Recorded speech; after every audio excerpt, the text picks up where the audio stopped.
Benito, who are here to tell us more about the track and field events for Special Olympics, which is coming up very, very soon. Welcome. Yes, correct. Thank you. And tell us a little bit about when the event is. This is an event that happens every single year, a cause that's very close to my heart, and it's happening in March. Yes, that's correct. It's March 16. So, you know, we'd like to get, if there's going to be any volunteers, we'll be there at 4 in the morning. So we need the coaches, volunteers, the athletes there before, at least by 7 at the latest. Right. And for those who aren't familiar with Special Olympics, maybe can you tell us a little bit about the history? Carole, you've been here for quite some time working with the organization. Yeah, this is our 43rd year. Wow. And we've, you know, it's been a fluctuation kind of year. We started with most of the athletes coming from Chief Brody when it was a special ed school. And it's grown to involve, over the years, most of the schools on Guam, the public schools on Guam, and most recently the Dodea schools also. So we have this year 37 teams. Wow. 3 of those teams are adult teams.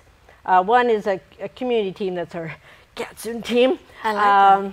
And this team is for anyone who doesn't have a work site or a school that is supporting the team, so they can join our team. So we've had, you know, we have a very strong board, as Marie was saying, and that has been, you know, the power behind this whole thing. This board does everything. You know, we're all committee members, we're all committee heads. We help each other out with whatever everybody needs, and that's the power behind it. And that power is fueled by our athletes.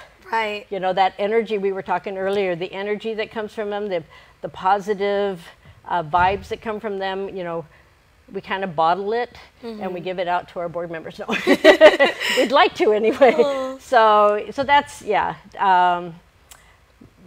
that's pretty much, you know, history-wise. Like I said, it's grown. We are a private, you know, nonprofit organization. We're not a government-funded organization. Everything, all the money we get comes from donations and fundraising and that sort of thing. So it's a year-round program. We have 4 sports now. Right. First one this quarter is track and field, and then second quarter is aquatics. Keeping our fingers crossed on that. We use, again, your pool for that. So, right. Third quarter is bowling, and that starts in July. Fourth quarter is our unified softball Pony Champions League, and we've had that sport for 2 years.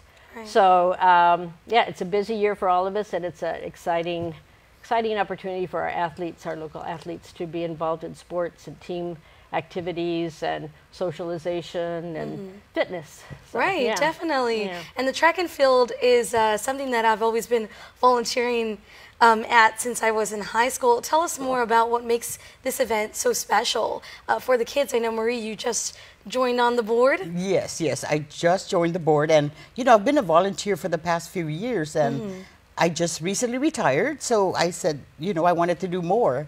What can I do to help? And I wanted to be behind the scenes. That's where a lot of the planning takes place, and it's phenomenal. And that is one of our biggest events, is the track and field. So again, we all have to be there by 4, correct? Yeah. By 4 in the morning to start setting up. But even the day before, we're setting up already. So it's really a huge deal, and a lot goes into it. And I'd like to thank all the donors, you know, all the people that have donated, from corporations to individuals.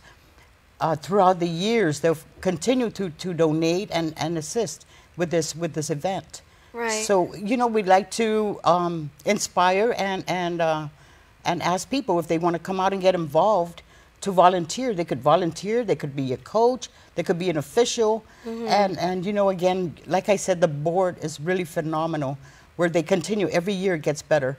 And of course, at the helm of the board is our president, Frank Floric. Unfortunately, he couldn't be here today. Yeah. And he is so modest. He's ran this program for almost 15 years, and it gets better. And without the community, you know, assistance, we wouldn't be where we are today. But it gets bigger and better every year. Definitely. So we plan to continue that. But we also have the other events that we like to do.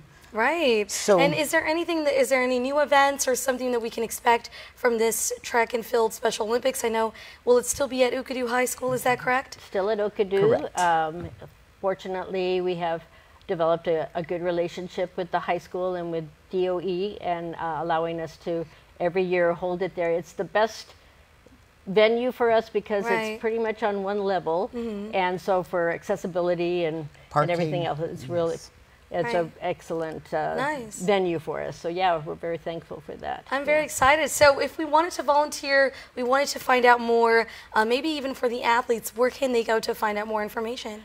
Well, for athletes, they're pretty much, they've been training already. That's true. So they started in January. So we aren't being able to accept new athletes for this particular program. The rest of them, no problem. But for coaches, we still could use some help with different teams. They can contact me, and my email address is very, very long. So I don't know if we can write it down. Yeah. Maybe do you have a phone number that's best, or? We can, 777-9647. They can contact me there.